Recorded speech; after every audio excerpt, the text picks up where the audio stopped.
болгону бул жерде айтып атпайсызбы, өз учурунда айтыш керек болчу. Атамбаев өз учурун көкүлөткөн деп. Чындыгында айрым чиновниктер, ошол эле депутаттар, баягы орусча айтканда кораблянын абалы болгон учурлар көп эле болду да, чындыгындачы. Бирок ошол учурда айтканга мүмкүн эмес болчу. Эмнеге? Колу бутубузду байлайт болчу, минтет болчу деген учурларды депутаттар өздөрү айткан учурлар болду. Эми колу бутун байласа эле ошол жака байланып кете берген болсо, жоопкерчиликке тартат болчу. Мен ушунча жыл жашасам, ошонун мынчасын түрмөдө чиригим келбейт дегендер. Кечирип койгула.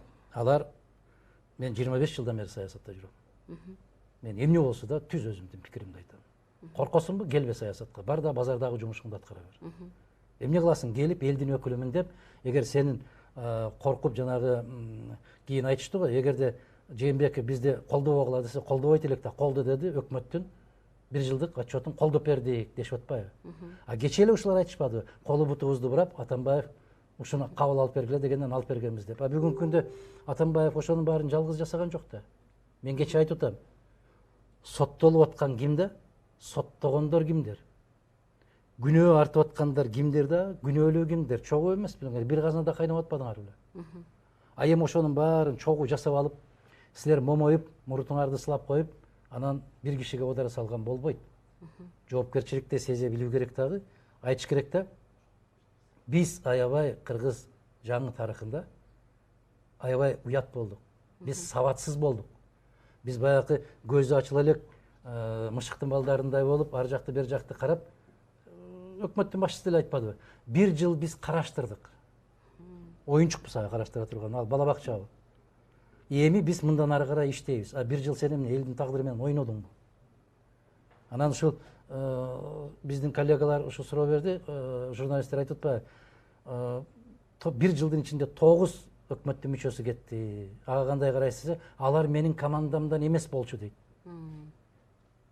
Сөйтө. Өзүңөр ойлоп көргүлөчү айланай. Ушул примерден айта турган сөзү. Айткылачы, ушу деңгээл кандай деңгээл бул? Алар сенин командаңда болбосо, сени ал жерге байлап койдубу бирөө? Ал эми бул кызматта, жумушта. Жумуш айтышым керек да. Менин командамдабы, менин командамда эмеспи? Сен бир өкмөттүн мүчөсүсүңбү? Демек сен бир кемедесиң да. Анан алар кетип калгандан кийин алар меники эмес болчу, а кимдики эле? Ошо мына сиз айтып аткан суроонун өзөгүнүн баары бүгүнкү күндө бийликтин 3 бутагы тең аябагандай сабатсыздык.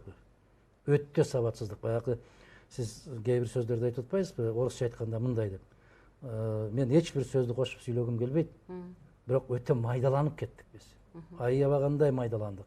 Райондун акимдеринен баштап, айыл өкмөттүн жетекчилеринен баштап, өлкө жетекчисине чейин өтө майда, өтө сабатсыз, мындай бир сүйлөгөндү билбеген, ички тышкы саясаттан кабары жок, дүйнөлүк экономикалык процесстерден кабары жок, келип эле колун кысып, 2 жолу аркасынан таптап койсо чалкалап түшүп калмай эси болуп.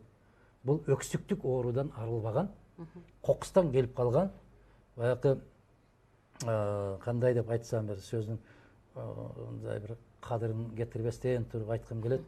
Бирок андай жумшак сөз жок да. Анан тарс этип, маңдайына тарс этип айтканга туура келип калат да. Мындай өтө сабатсыздык да.